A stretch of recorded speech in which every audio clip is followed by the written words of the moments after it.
22 वर्षों का विश्वास, 10,000 से ज्यादा डॉक्टर्स, गोल नेशंस लीडिंग इंस्टीट्यूट। नमस्कार, सिटी पोस्ट लाइव के इस खास पेशकश में आपका स्वागत है। मैं हूं श्रीकांत प्रत्युष। मोतिहारी के चुनाव पर देश की नज़र लगी हुई है, क्योंकि यहां से केंद्रीय मंत्री, कृषि मंत्री चुनाव मैदान में हैं और उनका मुकाबला है रालोसपा के युवा नेता आकाश सिंह से। आइए बात करते हैं आकाश सिंह कैसे निपटेंगे राधा मोहन सिंह से, कैसे निपटेंगे। नमस्कार। निपटने कोई बात नहीं है, हम चुनाव जीत रहे हैं, आगे हैं। सबसे ज़्यादा मुझे समर्थन जो है जनता को तो मिल ही रहा है, लेकिन सबसे ज़्यादा जो चीज़ मेरे फेवर में वो ये है कि राधा मोहन सिंह जी ने पिछले 5 साल में या 10 साल में यहाँ पे 10 साल में बतौर सांसद कोई काम नहीं किया है और 5 साल कृषि मंत्री रहते हुए कोई काम नहीं किया है। अगर जैसा हम लोग घूम रहे हैं मोतिहारी में, आप लोग भी पता कर लीजिए, वो वोट मांगने निकल नहीं रहे हैं। 1-2 दिन निकले थे, इतना विरोध हुआ कि वापस चले गए। अपना खाली इंडोर से अपना इंस्ट्रक्शन दे रहे हैं अपने वर्करों को और कह रहे हैं कि वोट जो है सो मोदी जी के नाम पर मांगिए, हम जो एमपी हैं राधा मोहन सिंह जी, मेरे नाम पर मत मानिए, ये वो बोल रहे हैं। तो मोदी वेव है, वो कह रहे हैं कि और मोदी ही चुनाव लड़ रहे हैं, तो आपकी लड़ाई राधा मोहन से नहीं है तो मोदी से ही तो मानकर चलिए। ऐसी कोई बात नहीं है, उन्हें ऐसा लग रहा है कि मोदी जी के नाम पे शायद उन्हें कुछ वोट जो है सो मिल जाए, लेकिन अब कोई वेव नहीं है। देश की जनता ने, मोतिहारी की जनता ने देख लिया कि मोदी जी ने जो जो वादे किए थे, युवाओं को 2 करोड़ नौकरियां, 15 लाख रुपए सबको मिलना था, कहाँ कुछ हुआ। मोतिहारी में खास करके उन्होंने कहा था कि मैं अगली बार मोतिहारी आऊँगा। 14 के चुनाव के पहले मोदी जी, प्रधानमंत्री ने कहा था कि यहाँ चीनी मिल बनवाएंगे और यहीं के चीनी मिल का चाय जो है सो डाल के पी के जाएंगे। आए उसके बाद 2 बार, लेकिन कहाँ है चीनी मिल। और एक बार जो उसमें आए, उसमें मोतिहारी के लोगों को उनके सभा में आना अलाउड नहीं था, बाहर से लोग लेके आए थे 20,000 लोग। आपके पक्ष में कैसे है समीकरण? आजकल तो बिहार में राजनीतिक समीकरण आप समझ ही रहे हैं, जात के आधार पर तय होती है। आपके पक्ष में समीकरण कैसे है?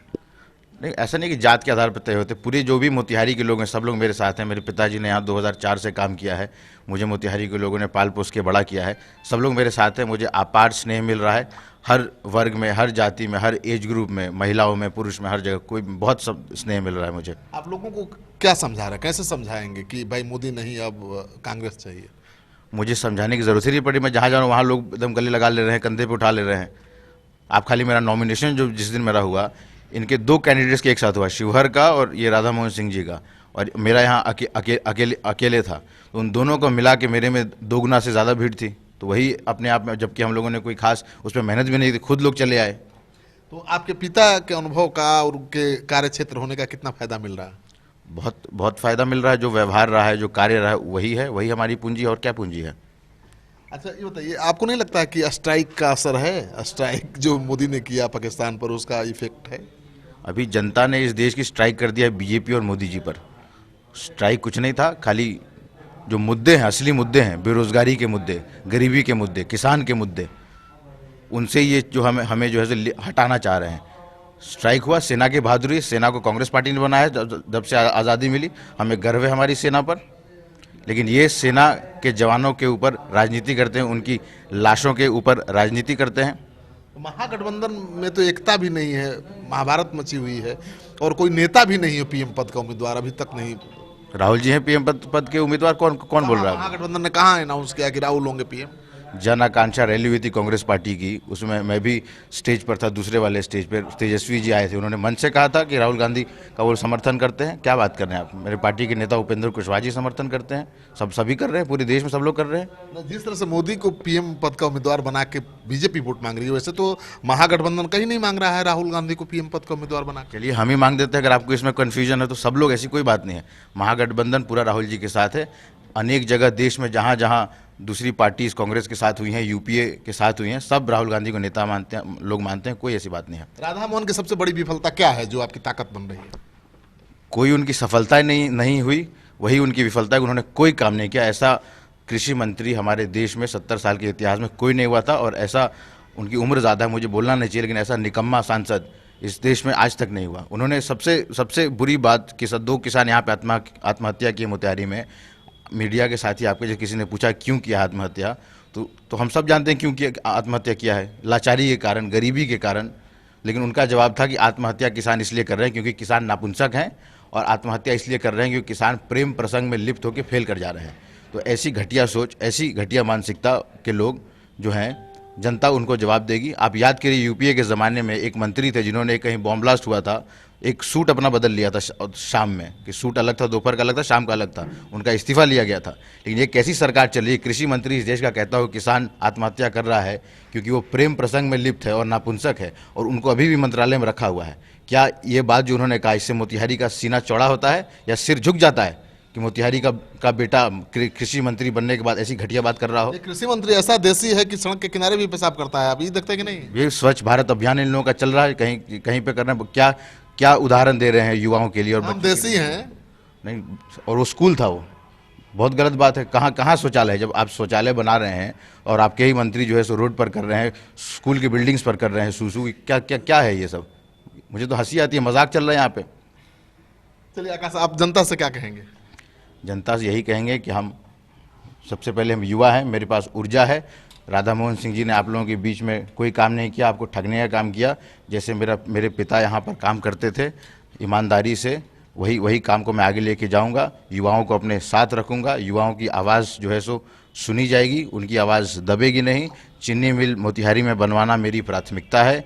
युवाओं के लिए यहाँ पे स्किल डेवलपमेंट प्रोग्राम चलवा के 3 महीने की ट्रेनिंग करा के, जो युवा जो है बिहार का युवा बाहर जाता है नौकरी करने, 8-9 हज़ार रुपये की नौकरी करता है गार्ड वगैरह की, मैं हर जगह अपने भाषणों में कह रहा हूँ। 3,000 रुपये में खाना खाता है, 3,000 रुपये में एक आदमी, बड़े शहरों में 20 लोग रहते हैं, एक जानवर जैसी उसकी ज़िंदगी हो जाती है। और 2-3 हज़ार रुपया बचा के अपने परिवार के पोषण के लिए, कोई छोटी बहन छोटा भाई के एजुकेशन के लिए, बाबूजी की दवाई के लिए जो भेजता है, और उसमें उसकी ज़िंदगी ख़त्म हो जाती है। मुझे बड़ा दर्द होता है ये देख के बिहार के युवाओं का जो स्थिति है। उसके लिए मैंने सोचा है कि रोज़गारी के लिए शिक्षा सबसे ज़्यादा महत्वपूर्ण चीज़ है। बिहार में शिक्षा व्यवस्था आपको पता है कैसी है, 65% बच्चे फेल हो गए थे ये भाजपा और नीतीश कुमार जी की सरकार में। तो उसके लिए इमीडिएट जो है 3 महीने का स्किल डेवलपमेंट ट्रेनिंग करा के। आकाश समझते हैं, आकाश ने तो गरीबी देखी नहीं है, इतना गरीबों के दुख को कैसे आकाश समझता? बचपन से हमने गरीबी देखी, हम गरीब परिवार में पैदा नहीं हुए, लेकिन राजनेता के परिवार में पैदा हुए हैं। हम घूम रहे हैं, लोगों से मिल रहे हैं, बचपन से मिले, उन्हीं लोगों ने पाल पोस के बड़ा किया। तब क्या बात, अभी भी हम गरीबी की आपसे बात कर रहे थे। क्या बीतती होगी उस आदमी पे जो गार्ड की नौकरी करने जाता है युवा, अपना परिवार छोड़ के 9,000 में कैसे रहता है? हम बोल रहे हैं ना आपको कि 20 लोग रहते हैं एक कमरे में। हम अभी गरीबी देख रहे हैं मोतिहारी में। जब हम जा रहे हैं, कल हम केसरिया गए हुए थे, वहाँ पे सब गन्ना जो है सो खेत में पड़ा हुआ है। क्या बीत रही होगी उस किसान के परिवार पे? 1 साल उसको अब इंतज़ार करना पड़ेगा, पहले से कोई बफर में पैसा नहीं होगा उन लोगों के पास। तो हम समझ रहे हैं, आंसू आता है देख के। किसानों का मुद्दा बड़ा मुद्दा है, सबसे बड़ा मुद्दा वही है। हम बचपन से सुनते आ रहे हैं कि हमारा देश है किसानों का, वीर जवानों का। जवान भी जो है सो किसान का ही बेटा होता है। वो किसी डॉक्टर इंजीनियर का बेटा तो होता नहीं है जवान, वो किसान का बेटा होता है। लेकिन इस देश में ना जवानों की इज्जत है, ना किसानों की इज्जत है। जवान के लाश पे राजनीति होती है। 1 रैंक 1 पेंशन का योजना जो कांग्रेस लेके आना चाहती थी, ये लोग उस पर कुछ काम नहीं किए। प्रधानमंत्री के घर के सामने कितने सारे मिलिट्री के ऑफिसर्स वहाँ पे प्रोटेस्ट कर रहे थे। आप अच्छे मीडिया के लोग हैं, लेकिन ज़्यादातर जो नेशनल मीडिया है सब बीजेपी ने खरीद लिया है, कोई उस चीज़ को दिखाया नहीं। तो बिल्कुल किसानों का जो मुद्दा है, युवाओं का जो मुद्दा है, मजदूर का जो मुद्दा है, वही मुद्दा है। लेकिन पाकिस्तान की सेना जब स्ट्राइक करती है, पाकिस्तान और भारत की सेना पाकिस्तान पर स्ट्राइक करती है, तो कांग्रेस सबूत क्यों मांगती है? नहीं, कांग्रेस ने कोई सबूत नहीं मांगा। कांग्रेस, आप इंटरनेशनल मीडिया का जो रिपोर्ट्स है, हम आपको बोलेंगे कि आप उस चीज़ को चलवाइए। और जो हमारे देश में जो अभी जो मीडिया बिका नहीं है, जो 10-15% मीडिया जो बिका नहीं है, उसकी बातों का आप दिखाइए। हम इस पे आगे बढ़ चढ़ के बोलना चाहेंगे। ये अपने आप को 56 इंच का सीना की बातें करते हैं। इंदिरा गांधी के ज़माने को अब याद करिए, 1 लाख पाकिस्तानी सेना को सरेंडर करवाया था। पाकिस्तान को 2 अलग भाग में बनाया गया, बांग्लादेश, ईस्ट पाकिस्तान को बांग्लादेश, और पाकिस्तान जो अभी बचा है। उसके बाद अभी जो हम बात करते हैं, हमने क्या, कहाँ पे हमने अटैक किया? जिस सरकार ने कहाँ अटैक कराया? आतंकवादी ठिकानों पर अटैक कराया, 13 दिन में अटैक कराया। लेकिन पाकिस्तान ने 24 दिन के बाद 24 घंटे में हमारी सेना पे हमला किया। उसका जवाब दिया क्या मोदी सरकार ने? बोल तो रहे कि 56 इंच का सीना, क्यों नहीं जवाब दिया? उसका जवाब कहाँ है? जो उन्होंने कार्रवाई की, अभिनंदन उधर गिर गए, फिर वापस अभिनंदन आए।